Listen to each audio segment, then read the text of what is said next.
The reason you aren't successful yet or to the point you want to be at is because your current self has not leveled up to be deserving of that. Essentially, you have to become the $1,000,000 man before you are able to make $1,000,000 or before the $1,000,000 comes to you. That can mean a lot of things, but my favorite way of looking at it is this: sacrificing little pieces of yourself and replacing them with better ones until your past self has become completely killed off and you are an entirely different person and entirely better than you once were. So there are really three main ways that I can think of that you can do this. And the first one is going to be habits. The second one is going to be your reactions. And the third one is going to be your thoughts. Now, I'm going to start with habits because I think that this one is the most impactful and crucial. And really, the other two kind of stem off of habits. Your reactions are usually a habit. So if someone says something and you're annoyed, you usually respond this way, and that's a reaction. And in that reaction, you'll slowly start to change the habit of the reaction. So really, 2 and 3 are somewhat of subsections of one, but I dive into each with their own details, so I had to make 3 for this video. In Atomic Habits, James Clear talks a lot about this, and the idea is if you have a bad habit, you can't really just get rid of the bad habit because then there's empty space that you need to replace it with something, preferably a good habit, or if you can't yet get to a good habit, a better one. And so, for example, you go out to eat once to 3 times a week, whatever you do, and when you go out, instead of getting the soda, you just switch to water, and you get in the habit of every time I get a drink, I get water instead of the soda. This can also be if you go to McDonald's and they try and upsell you, would you like fries with that or whatever. If you usually say yes, you just start saying no. The new habit is I just say no. Now, example 2 for switching your habits is you get home from work and you're tired. And instead of just sitting down on the couch and watching TV and vegetating and basically decaying there on the couch or mindlessly scrolling, you go for a walk, you start learning a language, you read books. And something that's kind of hard to do is people will analyze themselves accurately and say, I need to change this, and this, which I am very guilty of this. And then you'll go very extreme and try and change everything at once. Do little steps. Little steps will make it more sustainable and realistic for you to actually change the bad habits that you're trying to get rid of. Number 2 is reactions. In How to Win Friends and Influence People, the main point in the book that I got really was put yourself in other people's shoes. And so for reactions, this is really important because when, let's say someone says something rude to you, or maybe they do something on accident, they bump into you and they spill food all over you, and they're really like apologetic, embarrassed, whatever, you can react, you're pissed, it's $100 shirt, whatever, or you can react more graciously. And especially with people, if you react in the way they don't really expect you to react, but what's kinder to them, this can actually be really useful in power dynamics because in psychology, this goes back to caveman times, if you believe in that. But if someone, say you're a caveman and someone gives you food, psychologically you feel like you owe them now because you need to be in good standing with everyone, otherwise you'll get kicked out of the tribe. That's the fear, at least. And so in this instance, they spill food on your shirt, costs $100, whatever. If you're like, hey, no, it's okay, it's totally okay, and maybe even you go further and you buy them new food, they're going to feel indebted to you. And you can use this in a lot of different ways. But the main thing, especially if you're someone who's trying to become well-known or be, in this instance specifically with this video, become a higher version of yourself, the lesser version of yourself would get mad and pissed and probably be rude to them. And always, every time, the higher version of yourself would be a lot more understanding, kind, chill, to use a less formal word, and you would just act in a higher way. And that's to me, that's a higher way. Now, also inside of reactions are how you react to external things or things that don't really have to do with someone else. For example, personally, I don't like waiting at red lights.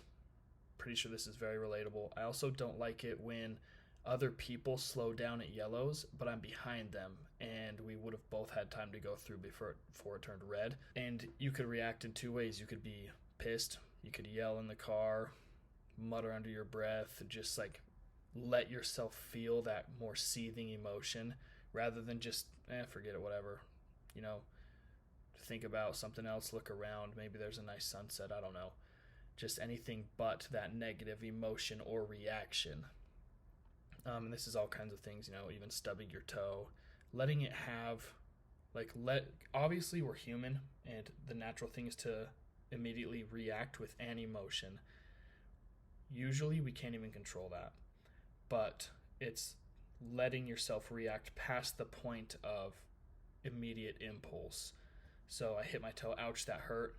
You feel the anger rise, and then you just suppress it. Nope, it's fine. Like, I can't do anything. Like, getting mad isn't going to change that I hit my toe on the edge of the couch or whatever. All right, the final one is going to be thoughts.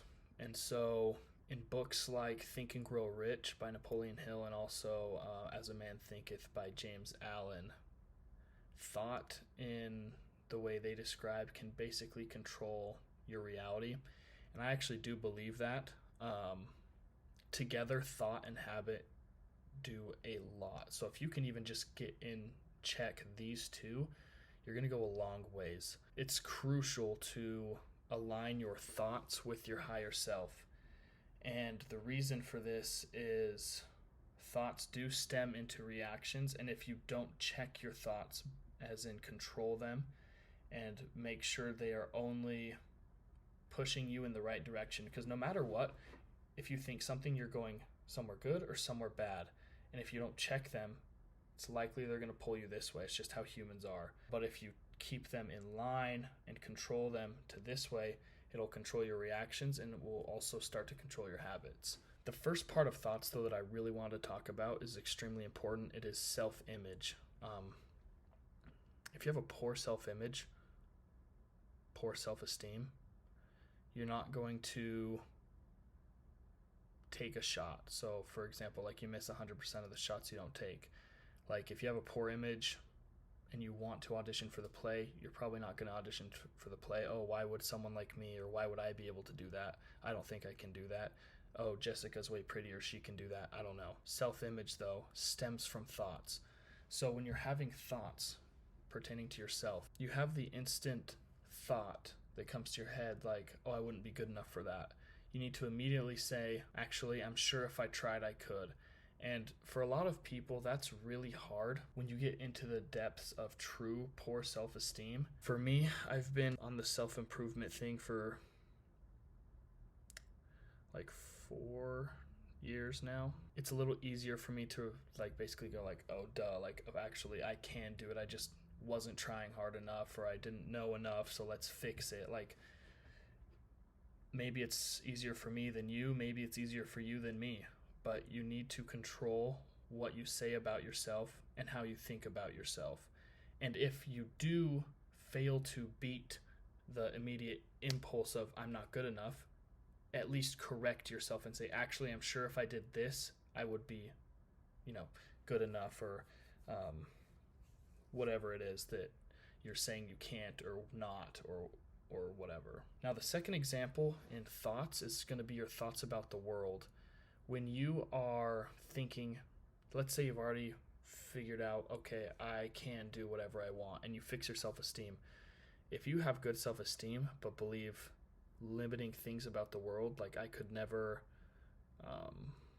or the world would never allow me to be rich, because being rich is only for people who are born that way, or people who are born with this. And this kind of ties back into self-esteem, but I don't really want to be too specific, but in the US especially, there's a group of people who want to believe, well, actually many groups of people who on one side want to believe they are limited by others and the world, and they can't do this because they are a certain way, whatever way, pick away. That's nonsense. But for them, they're right. That sounds bad, but they're right because they won't even try. So when they say, I can't do this because I'm this, absolutely right. Only because you're choosing to think that way. Because when you think that way, you won't even try. And if you don't try, it will certainly never come. And I can think of plenty of people, pretty much for anyone who says they can't do something because of something else, you can find someone else on the other side of where they want to be. So this is them. I can't do this because I'm this.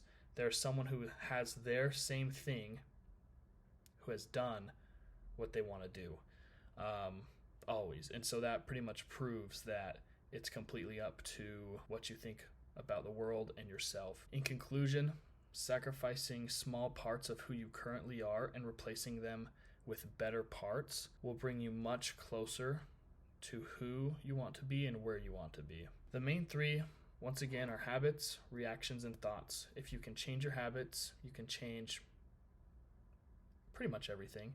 Change your reactions, you can change how people perceive you, how you perceive you. And if you change your thoughts, you can change how you perceive you, the world, and how you decide to act, which is in habits. If you made it this far, comment, I will sacrifice my current self for my future best self. And if you liked the video, just give it a thumbs up. And if you haven't already, then subscribe. And I will see you guys in the next one.